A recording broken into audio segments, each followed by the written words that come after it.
Ya, gimana? Bagaimana kedatangannya hari ini, Bang? Ya, hari ini kita berangkat dari keyakinan bahwa 7 terpidana yang hari ini masih mendekam di penjara dengan vonis penjara seumur hidup, bahwa mereka tidak melakukan perbuatan pidana dengan tuduhan pembunuhan dan pemerkosaan, dan mereka masuk ke penjara itu karena salah satunya ada kesaksian yang disampaikan oleh AF dan Dede.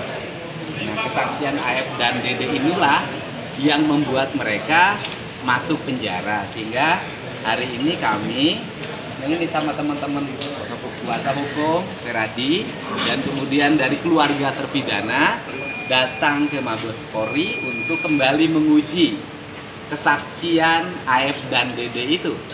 Apakah kesaksiannya benar atau palsu? Untuk itu, ini adalah bagian dari cara kita membebaskan 7 terpidana yang hari ini masih mendekam di penjara setelah Peggy Setiawan terbebas melalui putusan pra-peradilan di Pengadilan Negeri Bandung. Kalau keluarga sendiri sudah berhasil menemui para terpidana keluarga? Keluarga kalau saya kemarin sudah menemui, sebelumnya juga Ya, kuasa hukum sudah berhasil menemui dan sudah mendapat kuasa dari para terpidana. Ya, terpidana kemarin ada hal yang unik yang disampaikan pada kami, ya kan? Hal yang unik pertama adalah saudara Ucil atau Rivaldi sebelumnya kan ditangkap bukan karena kasus pembunuhan, tetapi kasus membawa senjata tajam. Senjata tajamnya itu jenisnya mandau, bukan samurai. Dan kemudian di pengadilan itu mandau itu disebut samurai. Yang pertama. Yang kedua, bahwa para terpidana kemarin menyampaikan kepada kami mereka ditangkap di depan SMP 11 oleh unit narkoba dipimpin oleh Ibu Diana, waktu itu Ida ya. Kemudian dimasukkan ke unit narkoba dan mengalami berbagai penyiksaan. Setelah itu mereka disodorkan berita acara yang harus ditandatangani. Kemudian mereka juga menyampaikan bahwa batu dan bambu yang disebut di pengadilan adalah balok, padahal itu bambu, itu disiapkan oleh saudara Jaya dan saudara Sudirman yang waktu itu disuruh nyari bambu dan batu untuk sebagai alat bukti. Nah, kemudian yang berikutnya adalah saya mengajak pada semua, kita ini sekolah, rata-rata S1, S2, dan S3, bahkan mungkin banyak yang profesor. Kita ini hari ini terkecoh oleh satu orang yang kesurupan namanya Linda. Kemudian Linda direkam oleh Ibu Vina, kakaknya Vina. Kemudian diserahkan ke Ibtu Rudiana. Linda itulah yang menyampaikan bahwa ada pemerkosaan dan pembunuhan oleh 11 orang. Dan kemudian itu orang kesurupan loh nyampe ke 11 orang. Kemudian 3 orang yang dinyatakan DPO itu dan 2 orang di-delete ya, dianulir oleh Polda Metro Jaya, itu Polda Jabar itu berdasarkan keterangan Sudirman yang sekolahnya 17 tahun baru lulus SD. Artinya tidak naiknya 4 kali. Dan kita tahulah Sudirman tidak memiliki kapasitas daya pikir yang cukup untuk memberikan penjelasan hukum yang berakibat pada terpenjaranya orang lain. Sudirman, saya yakin kalau ditanya hari ini beda lagi. Ini Kang, yang terjadi. disebutkan sama polisi kalau yang 7 terpidana ini sudah inkrah, maksudnya itu gimana? Iya, sudah inkrah kan memang proses hukumnya sudah dijalani. Saya katakan hukum formalnya kan sudah inkrah. Yang saya perjuangkan adalah hukum esensial, hukum substansial, dan hukum kebenaran yang sejati. Dan itu masih ada ruang namanya PK. Dan ini adalah para kuasa hukum yang akan memperjuangkan PK-nya. Dan laporan ke Mabes Polri bagian dari upaya PK hukum kita. Silakan. itu kan sudah diuji di level. Oke, baik rekan-rekan sekalian. Karena di dalamnya ada perempuan dan terjadi pemukulan segala, dan itu diakui oleh mereka ya. Dan kemudian yang berikutnya adalah juga kan ada kesaksian-kesaksian baru yang dulu mereka membuat kesaksian pada peradilan tahun 2016. Di kesaksian pengadilannya berubah antara kesaksian BAP dengan di pengadilan, tetapi tidak ditanggapi. Dan sekarang mereka di Polda Jabar pun sudah membuat kesaksian baru, mencabut kesaksian yang lama. Kemudian mengenai gerasi, saya pikir gini deh, itu kan aspek psikologi. Orang yang sudah divonis penjara seumur hidup, yang hidupnya ada di tangan para penjaga lapas, kemudian didatangi, ditawarkan, nanti ada keringanan hukuman. Nggak ada pilihan bagi mereka, apalagi mereka tidak memiliki kecakapan di bidang hukum. Saya pikir siapapun yang merasakan itu akan mengalami peristiwa yang sama dan mungkin akan melakukan yang sama karena nggak ada pilihan. Tetapi kan seluruhnya harus dikoreksi. Saya katakan sekali lagi, saya meyakini bahwa mereka tidak bersalah. Saya sudah sampai pada kesimpulan, saya meyakini mereka tidak bersalah. Kenapa saya tampil di sini? Karena saya ingin membela yang tidak bersalah, memberikan ruang dan jalan agar mereka terbebas. Tidak boleh negara ini menghukum orang yang tidak bersalah. Dan ini saya sudah bicara dengan keluarganya dan saya sampaikan di sini bahwa kekeliruan dalam pandangan kami atau peradilan yang sesat, pada akhirnya andai kata mereka terbebas dari hukuman yang PK, mereka sudah ngomong tidak akan menuntut apapun pada negara. Dia hanya ingin keluarganya bebas. Silakan Bu ngomong. Ya. Pernyataan AFDD yang paling keliru, paling bersakit hati itu apa sih? Dan yang saksi palsunya enggak? Soal apa? Dugaan. Iya. Dugaan. Kan lihat dari warung. Dugaan dia lihat anak-anak lempar batu. Dugaan dia lihat dari jarak 100 meter malam hari. Jam 10 malam. Jam 10 malam sedangkan itu jalan menikung. Dan dugaan kejar-kejaran motor. Ya, pokoknya nggak bener Mbak. Kang Deddy, untuk selain Aib dan Dede sendiri nanti Rudiana ini masuk akan daftar radar PK nanti nggak sih? Rudiana untuk itu kuasa hukum ya. Ini saya jelasin ya masalah AF dan Dede ya. Yang pertama saya mendatangi warung tukang penjual nasi yang di depan tempat pencucian mobil, di mana AF dan Dede bekerja. Kemudian saya bicara dengan yang punya warung. Yang punya warung menyampaikan bahwa jam 5 kami sudah tutup. Kami tidak jualan nasi, apalagi jualan rokok. Kemudian hampir seminggu yang lalu saya bertemu dengan pemilik warung Madura. Saya undang ke rumah, dia bicara dan membantah. Tidak ada peristiwa kejar-kejaran, tidak ada peristiwa pelemparan. Jarak antara gang depan SMP 11 dengan warung itu hampir 100 meter, jam setengah 10 malam.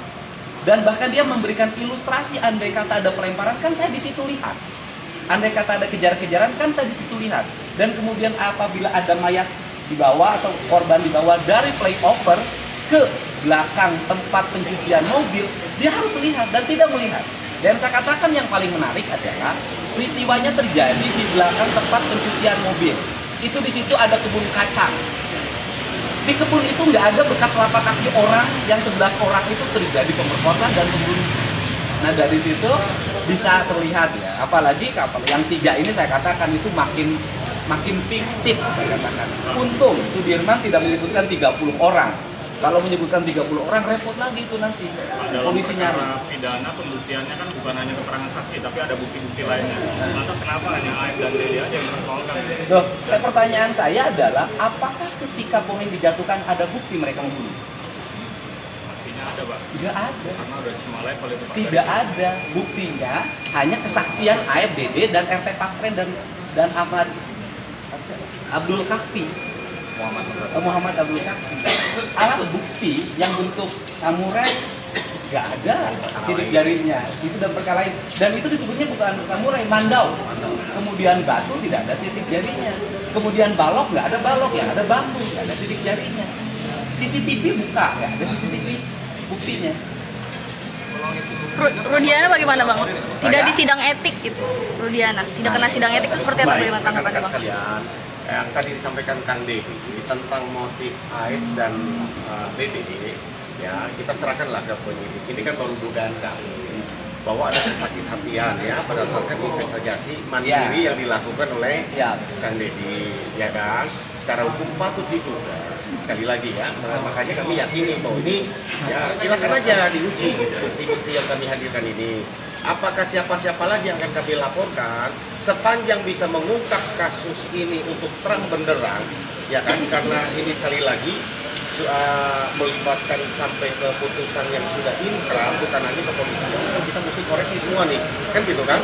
Harusnya kan kalau dari awal penyidikannya salah, jaksa jangan terima dong, jangan terima satu, kan gitu kan? Begitupun pengadilan. Jadi menurut saya sekali lagi, janganlah institusi seolah-olah kita ditabrakkan dengan institusi. Tidak ada keinginan kita untuk menyalahkan institusi. Ini mungkin oknum-oknum secara secara manusia saat itu mungkin ya kami nggak tahu bagaimana kegolongan dalam sistem ya yang kami sebut. Bapak Ibu sekalian, ya rekan-rekan, siapa-siapa lagi yang akan kami laporkan, ya tunggulah ya. Kami masih akan mengkaji menganalisa secara kronologis ya. Ya, memang ya sekali lagi penyebab ini semua rangkaian peristiwa ini kalau ditanya menyangkut itu Rudiana ya, menyangkut dari sesudah mendapatkan dari Linda ya, Linda. Lalu pengakuan dari Aib dan Dede, lalu Ibtu Rudiana ini melakukan tanpa ada LP tanpa ada LP, tanpa ada sprindik, tanpa ada melakukan penyelidikan sendiri, menangkap ya kan 8 orang ya pertama, lalu berkembang menjadi 11 orang di unit narkoba yang tadinya sudah dinyatakan kecelakaan ya 7 ditangkap ya, ada yang dinyatakan sudah kecelakaan tunggal ya kan. Lalu sesudah dilakukan menurut pengakuan klien kami nih, kemarin kami konfirmasi kembali di lapas tadi kemarin sore, bahwa mereka itu diintimidasi, disiksa secara fisik, ya kan? Oleh siapa? Ya termasuk oleh Rudiana menurut pengakuan mereka, ya kan gitu kan? Sehingga keterbatasan tidak tahan siksaan menurut pengakuan daripada klien kami terpidana, Kang Deddy juga dengar kemarin, kan gitu kan? Menurut pengakuan mereka bahwa mereka tidak tahan sehingga mereka mengaku, ya kan? Sehingga mengaku, lalu baru diserahkan ke Polres untuk disidik, baru bikin LP.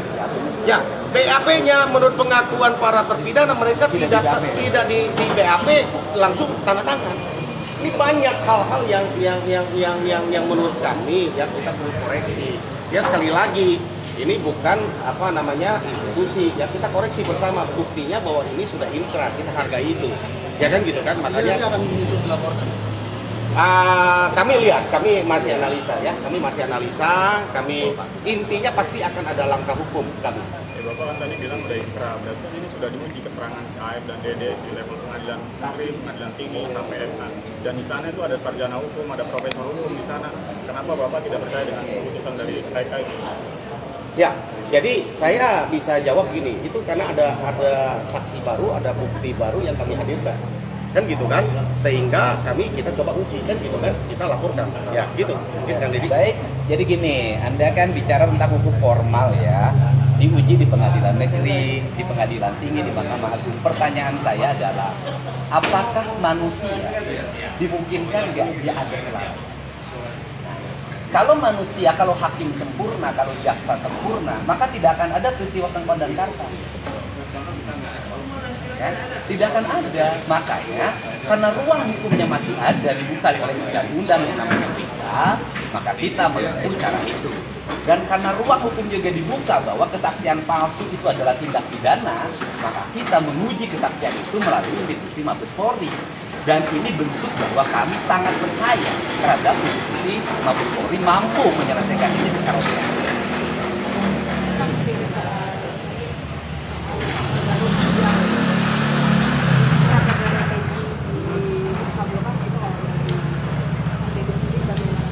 Ya cukup menyambut gembira, dan itu membuat kita lebih bersemangat untuk membantu pembebasan 7 terpidana dan 1 yang sudah bebas, yaitu Sakatata. Ya itu kan menjadi angin bagi kami. Optimis dalam penanganan kasusnya secara keseluruhan sendiri. Saya optimis kepemimpinan Pak Kapolri akan mampu bersikap objektif dan akan mengedepankan alat bukti sebagai dasar untuk mengambil keputusan mempidanakan seseorang. Rekan-rekan sekalian, saya mau tambahkan sedikit ya. Kenapa kami PK? Di PK itu ada 3 hal yang apa namanya setidaknya ya mengizinkan kita untuk melakukan PK. Dirasa kalau ada kekhilafan tadi yang disampaikan oleh Kang Dedi, karena ini yang mengadili kan manusia semuanya. Kalau ada dirasa kekhilafan, itu salah satu alasan kita boleh PK atau penerapan hukumnya yang kita rasa kurang keliru, tepat, atau ada bukti baru yang bisa kita temukan, ya. Itu alasan-alasan yang dibolehkan oleh undang-undang, ya kan, kepada kita untuk melakukan PK, ya, gitu ya. Itu kira-kira begitu. Siap. Ya, itulah Oke. kami bekerja dari situ, teman-teman ya. Makasih ya. Makasih ya. Mohon doanya. Ya, semangat.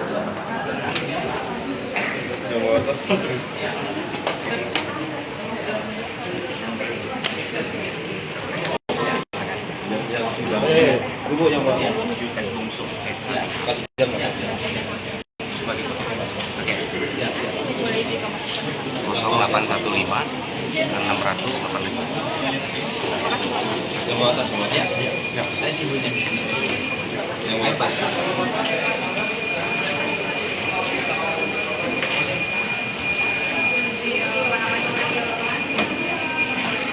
Pak, tasnya apa?